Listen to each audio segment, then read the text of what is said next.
स्वागत है आपका आई न्यूज में। मैं हूं मुजीबुर रहमान अफजलपुर। सिफारिश पर वाज़ा मकसद ज़रूरी है, कहा आबिद गद्दल साहब ने। तलबा अगर वाज़ा मकसद रखकर असातिज़ा की रहनुमाई में मुसलसल मेहनत करते हैं तो अपनी हदफ को हासिल करने में आसानी पैदा होती है। ऐसा कहना है मोहतरम इंडी असिस्टेंट कमिश्नर जनाब आबिद गद्दल साहब का।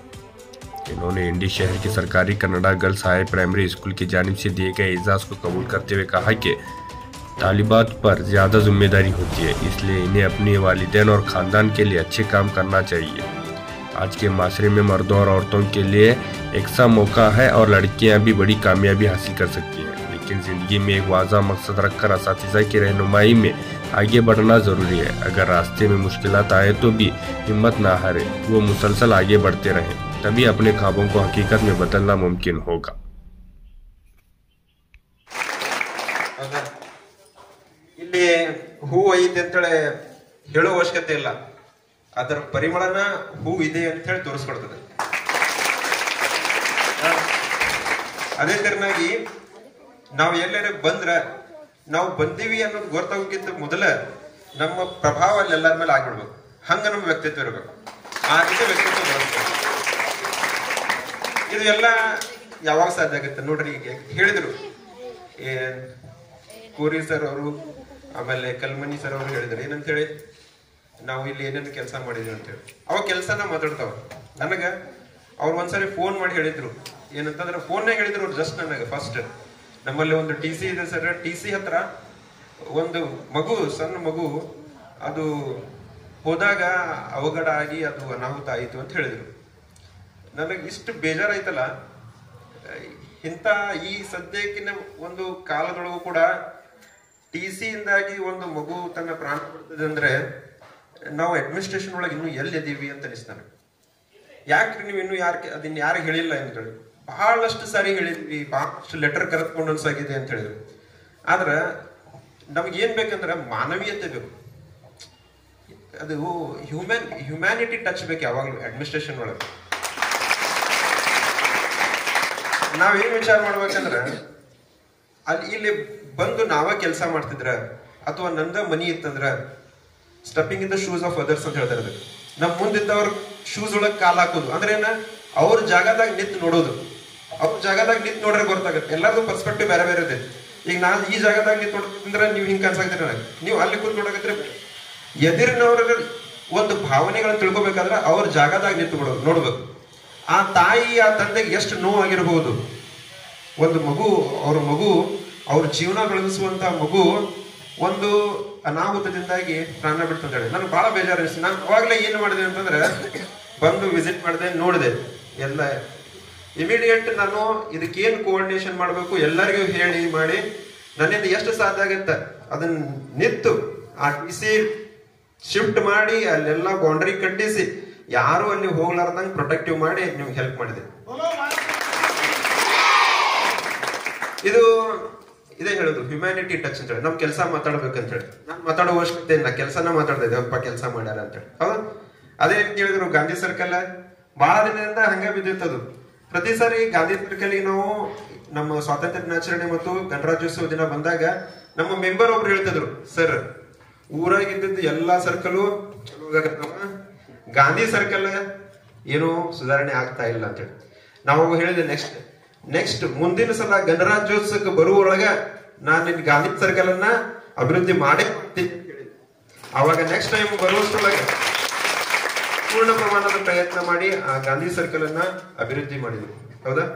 ಇದು ಹೇಳುವ ಉದ್ದೇಶ ಇಷ್ಟೇನಂದ್ರೆ, ನಾವು ಚೆನ್ನಾಗಿ ಸ್ಪಂದಿಸಿ ಕೆಲಸ ಮಾಡಬೇಕು ಜನರೊಂದಿಗೆ. ಜನರು ತಮ್ಮ ಕೆಲಸ ನಮ್ಮ ಹತ್ರ ತಗೊಂಡ್ ಬರಾಕತ್ತಾರ ಅಂದ್ರೆ ಯಾಕೆ ಬರಾಕತ್ತಾರ? ನಮ್ಗ ಅದೊಂದು ಅವಕಾಶ ಸಿಕ್ಕಿದೆ, ಆ ಅವಕಾಶವನ್ನ ಬಳಸ್ಕೋಬೇಕು. ಅದೇ ತರನಾಗಿ ನೋಡ್ರಿ, ಇಲ್ಲಿ ಟೀಚರ್ಸ್ ಆಗಿ ಬಂದಿದ್ದಾರೆ, ಎಲ್ಲರೂ ಟೀಚರ್ಸ್ ಇದ್ದಾರೆ. ನಿಮ್ ಟೀಚರ್ಸ್ ನಿಮ್ಗೆ ಕಲಿಸ್ತಾರೆ. ಟೀಚರ್ಸ್ ಕುರಿತು ನಾನು ಹೇಳಕ್ ಬಯಸ್ತೀನಿ, ನಾವು ಜಾಬ್ ಆಗೋಕ್ಕಿಂತ ಮುಂಚೆ ಒಂದು ಮೆಂಟಾಲಿಟಿ ಇರ್ತದೆ ನಮಗೆ, ಜಾಬ್ ಆದ ನಂತರ ಒಂದು ಮೆಂಟಾಲಿಟಿ ಬರ್ತದೆ. ಇದು ಆಗಬಾರ್ದು ಅಂತ ಬಯಸ್ತೀನಿ ನಾನು. ಉದಾಹರಣೆಗೆ ನಂದೇ ಹೇಳ್ತೀನಿ, ಬೇರೆದವ್ರದಲ್ಲ. ನಾನು ಡಿ.ಎಡ್ ಮಾಡುವಾಗ ನನಗೆ ಏನಿಸ್ತಂದ್ರ, ನನಗೆ ಲಡಾಖ್, ಅಸ್ಸಾಂ ಅಲ್ಲಿ ನೌಕರಿ ಸಿಕ್ಕರು ಕೂಡ ನಾನು ಹೋಗಿ ಕೆಲಸ ಮಾಡ್ತೀನಪ್ಪ ಅಂತ ಅನಿಸ್ತದೆ. ಆಮೇಲೆ ಮತ್ತೇನ್ ಮನಸ್ಥಿತಿ ಬಂತಂದ್ರೆ, ನೌಕರಿ ಆದ ನಂತರ ನಮ್ ಜಿಲ್ಲಾನ ಬೇಕು, ನಮ್ ಜಿಲ್ಲಾ ಒಳಗ ನೌಕರಿ ಬರ್ಬೇಕು ನನಗೆ. ನಮ್ ಜಿಲ್ಲಾನ ನೌಕರಿ ಬಂದ ನಂತರ ನಮ್ ತಾಲೂಕಿಗೆ ಬರ್ಬೇಕು. ನಮ್ ತಾಲೂಕಿಗೆ ಬಂದ ನಂತರ ನಮ್ ಊರಾಗ ಬರ್ಬೇಕು. ನಮ್ ಊರಾಗ ಬಂದ ನಂತರ ನಮ್ ಮನಿ ಪಕ್ಕಕ್ಕೆ ಸಾಲಿರು. ಈ ಮನೋಭಾವ ಯಾವಾಗ ಬರ್ತದೆ? ನೌಕರಿ ಆದ ನಂತರ ಅಂತ ಹೇಳಿದ್ರು. ಹಂಗ ನಿಜವಾದ ಭಾರತ ನೀವು ನೋಡ್ಬೇಕಾದ್ರ ಸರ್ಕಾರಿ ಶಾಲೆ ಒಳಗೆ ಬರ್ಬೇಕು. ಬರ್ದಾಗ ಎಲ್ಲಾ ವರ್ಗದ ವಿದ್ಯಾರ್ಥಿಗಳು ಬಂದು ಇಲ್ಲಿ ಶಾಲೆ ಕಲಿತಾರೆ. ಹೌದಾ? ನೀವು ಬಹಳ ಶ್ರೀಮಂತದಿರಲ್ಲ ಎಲ್ಲರೂ? ಇಲ್ಲ, ನೀವೆಲ್ಲರೂ ಬಹಳ ಸಿಕ್ಕಾಪಟ್ಟೆ ಶ್ರೀಮಂತದಿರ ತಿಳ್ಕೊಂಡಿದ್ದಲ್ಲ ನಾನು.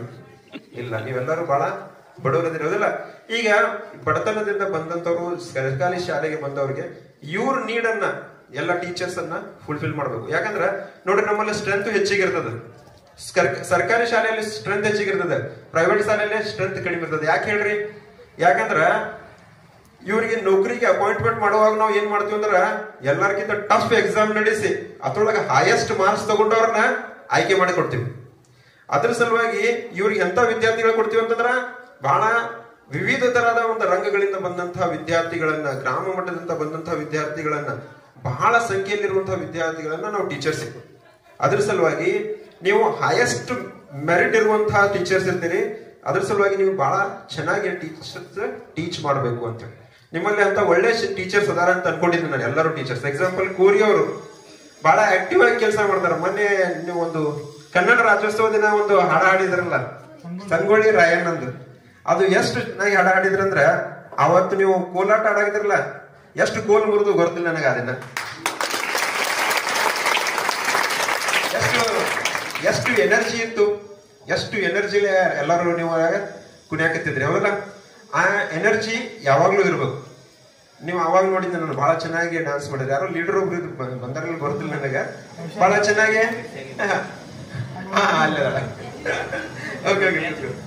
ಬಹಳ ಚೆನ್ನಾಗಿ ಡಾನ್ಸ್ ಮಾಡಿದ್ರಿ ಅವಾಗ. ಹೌದಾ? ಆ ರೀತಿ ಎನರ್ಜಿ ನಾವ್ ಎಲ್ಲಾದ್ರೊಳಗೂ ತೋರಿಸ್ಬೇಕು. ಎಜುಕೇಶನ್ ಒಳಗು, ಶಾಲೆ ಒಳಗು ಕೂಡ ಏನ್ ಮಾಡ್ಬೇಕು, ಓದೋದ್ರೊಳಗು ಕೂಡ ಅಂತದ ಎನರ್ಜಿ ತೋರಿಸ್ಬೇಕು. ಕೇಳ್ರಿ, ನೀವು ಕಾಂಪಿಟೇಷನ್ ಯಾರ ಜೊತೆ ಮಾಡ್ತೀರಿ? ಹೊರಗೆ ಬಂದ ತಕ್ಷಣ ನೀವು ಇಲ್ಲಿ ಗೌರ್ಮೆಂಟ್ ಸ್ಕೂಲ್ ಕಲಿಯಾಕತ್ತೀರಿ. ಹೊರಗೆ ಬಂದ ನಂತರ ಕಾಂಪಿಟೇಷನ್ ಯಾರ ಜೊತೆ ಇರುತ್ತೆ ನಿಮ್ದು? ಪ್ರೈವೇಟ್ ಸ್ಕೂಲ್ ಕಲ್ತವ್ರು, ಮತ್ತ ಪಬ್ಲಿಕ್ ಸ್ಕೂಲ್ ಕಲ್ತವ್ರು, ಇಂಟರ್ನ್ಯಾಷನಲ್ ಸ್ಕೂಲ್ ಕಲ್ತವ್ರು. ಹೌದಾ? ಇವ್ರ ಎಲ್ಲ ಜೊತೆ ಕಾಂಪಿಟೇಷನ್ ಮಾಡ್ಬೇಕಂದ್ರೆ ನೀವ್ ಏನ್ ಮಾಡ್ಬೇಕು?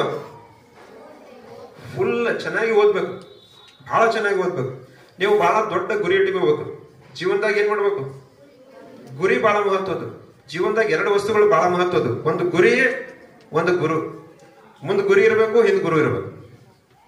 ಗುರಿ ಹೇಳ್ತಾರಲ್ಲ, ಹ್ಯಾಂಗಿರ್ಬೇಕಂದ್ರೆ ನಮ್ಮ ಗುರಿ ಬಹಳ ಸ್ಪಷ್ಟವಾಗಿರ್ಬೇಕು. ನಮ್ಮ ಗುರಿ ಬಹಳ ಕ್ಲಿಯರ್ ಆಗ್ಬೇಕು. ಯಾವ ವರ್ಷ ನಾನು ಏನ್ ಮಾಡ್ತೀನಿ ಅಂತ ಕ್ಲಿಯರ್ ಕಟ್ ಆಗಿ ಬರೆದಿಟ್ಕೊಂಡಿರ್ಬೇಕು. ಈ ವರ್ಷ ನಾನು ಇದನ್ನ ಮಾಡ್ತೀನಿ, ಈ ವರ್ಷ ನಮ್ದು ಇದು ಗುರಿ ಕ್ಲಿಯರ್ ಆಗಿ ರಿಟರ್ನ್ ಒಳಗಿರ್ಬೇಕು. ಅದು ಒಂದ್ ಕಡೆ ನೀವು ನೋಟ್ಬುಕ್ ಮಾಡ್ಬೇಕು. ಮತ್ತ ಬಹಳ ಅದನ್ನ ಚೆನ್ನಾಗಿ ಯಾವಾಗ ಅವಾಗ ಮನನ ಮಾಡ್ತಿರ್ಬೇಕು. ನಿಮ್ಮ ಗುರಿ ನಿಮಗೆ ಪ್ರತಿ ಸಾರಿ ಏನ್ ಹೇಳ್ಬೇಕಂದ್ರೆ, ನೀವು ಪ್ರತಿಯೊಂದು ಕೆಲಸ ಮಾಡುವಾಗ ನಿಮ್ಮ ಗುರಿ ನಿಮ್ಗೆ ಹೇಳ್ತಿರ್ಬೇಕು. ಈ ಕೆಲಸ ಮಾಡೋದು ನಿನಗ ಈ ಗುರಿಗೆ ಪ್ರೇರಕ ಅದೇನು ಅಥವಾ ಪ್ರೇರಕ ಇಲ್ಲ.